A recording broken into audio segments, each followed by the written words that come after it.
So the title of this session is, or this talk is, Loneliness and Interpersonal Connection. And the main thing I want to do is to identify a problem with what I think is the main account of loneliness in most of the literature, which is what I'll call the absence account. First, though, some general remarks on those two terms in the title. I can be brief with these because the points have been made by the other speakers. First, of course, there's no one thing called loneliness. There are many different kinds of loneliness, different types of loneliness. People become lonely for different reasons. They experience their loneliness in different ways. Loneliness can be caused by grief or the collapse of social networks or bereavement or moving into a new city. People experience their loneliness in different ways as a temporary state that they will pass out of or an enduring feature of their life. Some experience their loneliness as a fundamental feature of the human condition as such that can't be escaped. And all of these should be factored into any account. We must take seriously the diversity of experiences of loneliness. Partly because if we don't do this, we're likely to give bad advice. So the other day, reading the popular magazine Psychology Today, there's an article on loneliness. One article is called 10 Things Lonely People Can Do. Number 10 is, remind yourself that loneliness is only temporary.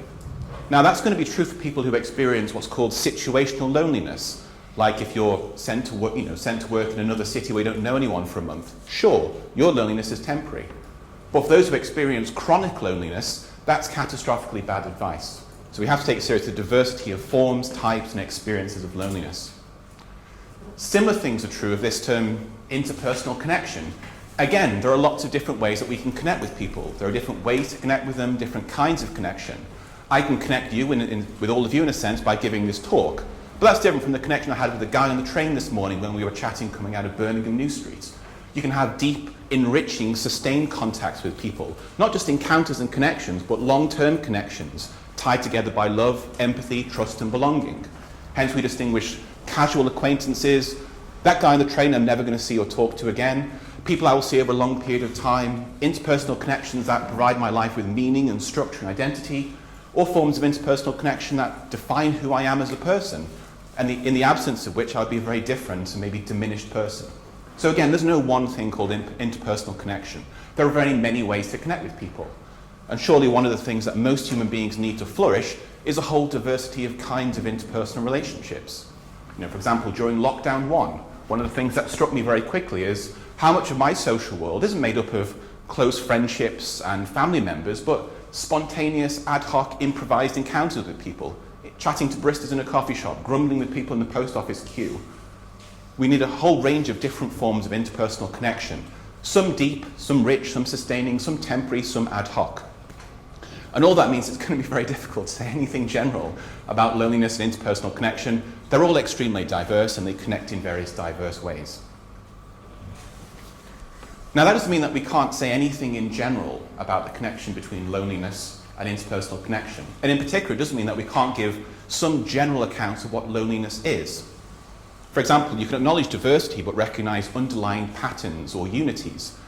And within the academic literature on loneliness, as we've already heard actually, there is a certain standard account or standard set of accounts, which we might just call absence accounts, where the general idea is that experiences or feelings of loneliness involve a sense of the absence of something social, more on that in a sec, but the absence of something social which is desired, necessary, maybe even vital for life, the absence of which is therefore going to be painful or distressing. And these absence accounts, I think you see them in psychology and in the tiny philosophical literature, in mental health research, and they seem to be fairly standard, and they resonate with the ways that people will tend to talk about loneliness in everyday life. For example, when you talk about loneliness or ask people to describe it, people will talk about lack of friends, not having the contacts I want, empty diary, no one ever calls, my WhatsApp is empty of any contacts, the phone never rings. There's a rhetoric here of emptiness, loneliness, absence. That seems to be a characteristic of these experiences. So on the handout, there are a couple of quotations from various psychologists and philosophers which give testimony to this. I'm not going to go through them because we've already heard some of them already. But the basic idea then is that central to experiences of loneliness are these experiences of absence. Now, of course, these accounts will need some work. For example, there'll be certain ambiguities, like what is it that's lacking? Is it just relationships, period? Or certain kinds of relationships? Or is it relationships that have a certain kind of depth or significance to us? some of these accounts are quite ambiguous on this. For example, some people like quite narrow definitions of loneliness. When they ask, well, what's this social thing that's missing? Some people say, well, it's intimate, trusting relationships. That's the absence of those is what is loneliness. For example, the relationships you might have with your parents or your children or with a significant life partner. But then again, that just seems to me far too narrow. You can have a broader account of the social thing that's missing. Maybe it's social relationships or social encounters. I don't have a relationship with that guy on the train this morning. We had a conversation for 20 minutes. But that social encounter, that contact, could be something that I would miss. For example, I did miss it in lockdown 1. I like random, spontaneous encounters with people, even if they're not going to become a lasting part of my life. So maybe we should have a broader sense of the social thing that's missing. Sure, deep, intimate, meaningful relationships, but also like casual, ad hoc relationships. Corridor conversations with colleagues that you've known for 5 years but never get beyond having the same conversation every Monday morning. I enjoy those. But it could also be something more abstract, like social possibilities, a sense of belonging to the world, which have a very broad definition of what this social thing is. It doesn't have to be narrowly defined in terms of certain kinds of relationships with a profound, deep and meaningful depth. You know, if human beings have a diversity of social needs, that will include something more broad and expansive. Also, if you look at some of those accounts, they're often quite ambiguous about how loneliness relates to other experiences. So one of those quotations is from 2 philosophers cracking paper on loneliness, where they say that loneliness involves the feeling that certain social goods are missing and out of reach, either temporarily or permanently.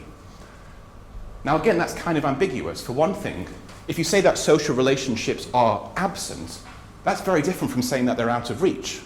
I mean, that bottle I've been drinking from is out of reach, but it's definitely there and present. It'd be very different from saying it's not there.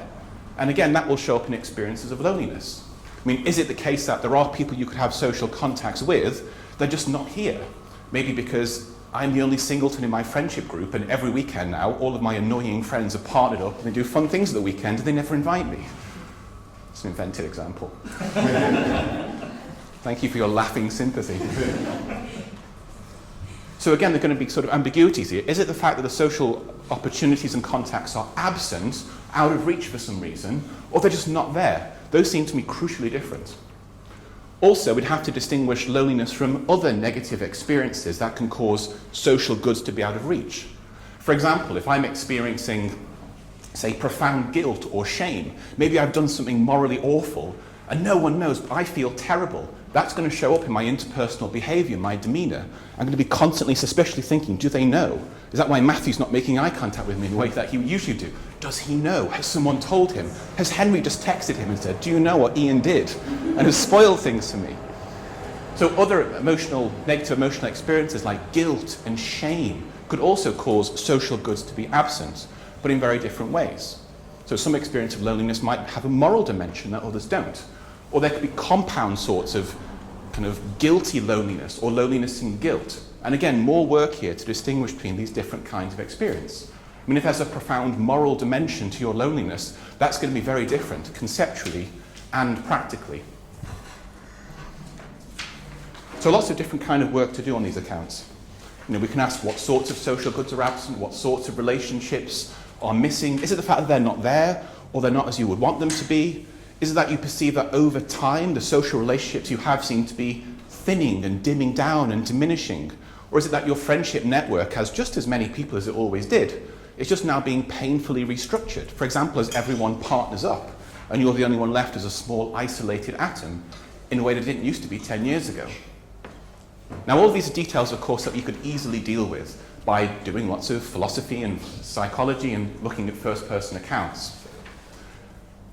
But one feature of all of those accounts I've just described is that they all still buy into some form of the absence account. They all still buy into the same idea that loneliness is fundamentally and essentially an experience of absence, that is the definitive quality. So I want to, in the last bit of this talk now, offer an alternative possibility, which is that at least some experiences of loneliness don't just involve a sense of absence. They also involve a sense that these social possibilities that are absent for me are still going to be present for others. And here this is inspired by work by Matthew Ratcliffe, who's a philosopher at the University of York. So Matthew suggests that in at least some cases, Loneliness has a double structure. You are lonely because you're experiencing certain desirable social possibilities as absent for me, but as present for others. Maybe as present for you, or present for people like you, or maybe as present for everybody else, as if I'm the only one who's been excluded here. And again, this points to different kinds of loneliness. If you think that these social possibilities can be accessed by other people but not by you, that's going to affect how you think about the world. If you think I'm the only one who can't access social possibilities and absolutely everyone else can, then that sounds tantamount to despair. Whereas if you think, well, it's people like me who can't access these possibilities, but other people can. Now in these cases then you have absence but also a sense of presence, and that's built into the experience. You experience these social possibilities as absent for me, but as present for others. Maybe you think these possibilities are absent for you temporarily or permanently. Maybe you think there's something wrong with you that you can't access them. I mean, here we can look at two metaphors that people use for talking about these kinds of loneliness. One is the metaphor of a key. So one writer says, with loneliness, it's like you don't have the key that unlocks social possibilities. When other people step out into the social world, they carry their key with them, and they can just unlock interactions, relationships, and social possibilities. But when you turn up, you don't have your key, and you can't get in, you can't access social possibilities. You know, and again, that can be a diverse experience. Maybe I had the key and I lost it. Maybe the key was taken away. Maybe my key was destroyed by a traumatic experience. Maybe they've changed all the locks in the social world to keep people like me out, which would fit with the dimension of exclusion. That's part of loneliness. So the key metaphor can be useful. You need various things to go up into the social world and interact, and maybe you need a key that you don't have anymore. And because you're locked out of the social world, you're going to experience this form of loneliness. I mean, think of the visual image of loneliness as a person, there's no window here, but a person sitting at a window. And in that case, they're looking out into a social world, and they experience the absence of those possibilities, but they will see other people taking them up. Those people have the key. They can access the social world. They can interact with one another, but I'm stuck inside on the other side of the glass. And of course, that glass wall metaphor is also used in lots of psychiatric narratives as well. So the key metaphor can explain this. These possibilities are present for you people, because you all have the key, you lucky bastards. But people like me don't have the key, or I don't have the key, or something has gone wrong with my life, that my key has been taken away. Hence a sense of exclusion from the world. Another metaphor is hunger. So one writer says, loneliness is like hunger. You're constantly hungry all the time for those social connections and contacts that nourish and sustain you, that give you a sense of emotional stability, identity, belonging, warmth, etc. But it's like you're always hungry because now you're being starved of those social contacts that nourish you have been taken away, or they're diminishing in their quality, frequency, and significance. And again, the hunger metaphor fits with this presence-absence idea. Maybe you're sitting there hungry, looking at the social world, starving away because you don't have that nourishment, but you're seeing plenty of other people, you know, sitting in the rich buffet of the social world, gorging yourself on all of its social opportunities. They are well nourished. They are satisfied. They are full of social options and opportunities. But I'm not. And that comparative aspect, I think, is very important to certain experiences of loneliness. Because I can think that I'm hungry without thinking that everyone else is hungry. In fact, it'll sometimes be painfully obvious I'm the only hungry one here. So whichever metaphor you use, you can draw out this idea that at least certain experiences of loneliness have this absence-presence structure. Absence is central, maybe to all experiences of loneliness, but at least some experiences also involve this sense of absence. What's absent for me is present for you. What's painfully lacking in my life is so clearly a part of all of your life. The person pressed in at the window, looking in at a vibrant, warm, bright, cheerful social world that they can't access. The person looking longingly at friends playing in the park, having a drink, enjoying the sun, even though that's totally absent from their world. And again, there's diversities here. Maybe they're absent forever. Maybe I'm locked out permanently. Maybe this isn't a dry spell, maybe it's a desert I've just moved into. Maybe the hunger never goes away. Maybe the key never gets returned. So that, I think, might be an important correction to at least some forms of the absence model. Certain experiences of loneliness have this double presence-absence structure. And here are 3 reasons to finish why we might want to take this seriously. First reason, it would help us to identify a certain specific kind of loneliness. So this is the claim Matthew Ratcliffe makes in that paper. Amidst the diversity of forms of loneliness, this is one that has a special characteristic, absence and presence. And it's always going to be progressive when we have concepts that let us identify specific kinds of human experience. Otherwise, you'll just get glossed together as sort of absence. Even if you have really specific accounts of different types of absence, you're still missing the absence-presence accounts. So it helps us to identify a genuine kind of human experience. Second, I think this presence-absence account might help us to explain certain features of the psychology of loneliness. So think about the ways that in many cases of loneliness, a person is provoked to try to understand and explain their loneliness. And they can engage internally in processes of questioning and self-questioning. Like, why is it that I'm the lonely one? Why can't I access these social possibilities? Is it something wrong with me, or is it something wrong with you? Is it something about the world? Is it something I'm doing wrong that I could correct? Or is it something fixed about me which means I'm never going to be able to access this? Is it some form of prejudice or discrimination, or is it something else? Why is it that it's absent for me, but so present for you? You often see this in first-person narratives, people engaging in often quite painful and sometimes self-destructive self-rumination, people endlessly reflecting on what they might have done, what might have happened, what might be causing this. And I think one way to understand those ruminations is people struggling with this absence-presence account. Why is it that it's so present for you and you're so obliviously happy with all the social possibilities that just appear at the snap of a finger, whereas people like me just get locked out? So I think the presence-absence account can help us understand some of the painful psychological dynamics of certain experiences of loneliness. Third and final reason, I think the presence-absence account helps us to understand some of the painful moral and emotional dynamics of some of those experiences. So in some first-person narratives of loneliness, people say, when I'm reflecting on this situation where you're all just happily enjoying these experiences and social contacts and I'm locked out, I find myself becoming bitter, envious, jealous, resentful.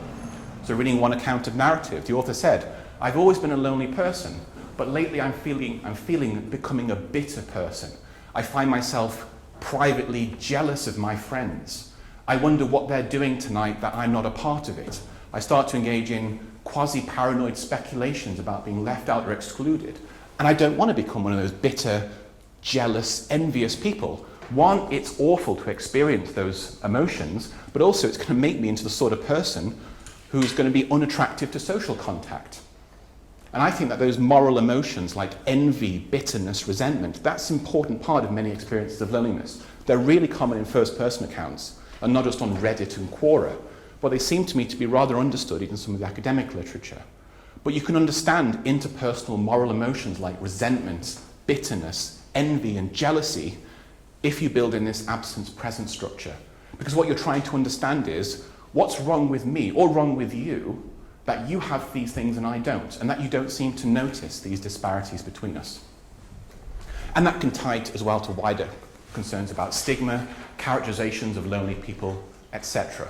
But there's at least three reasons then to want to have this presence-absence account. It identifies certain kinds of experience of loneliness with this unique feature. It might help us to understand the psychological dynamics of loneliness, and it also might help us to understand some of these negative moral emotional states, like envy and bitterness, jealousy and resentment.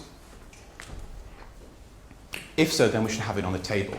Now, that's not really an answer of how loneliness and interpersonal connection relate to one another, but at least it might indicate some of the complexities that will be experienced by some lonely people when they're trying to create social connections. Because if you have all of these painful psychological, moral, and emotional dynamics churning away, that's difficult enough to cope with as it is.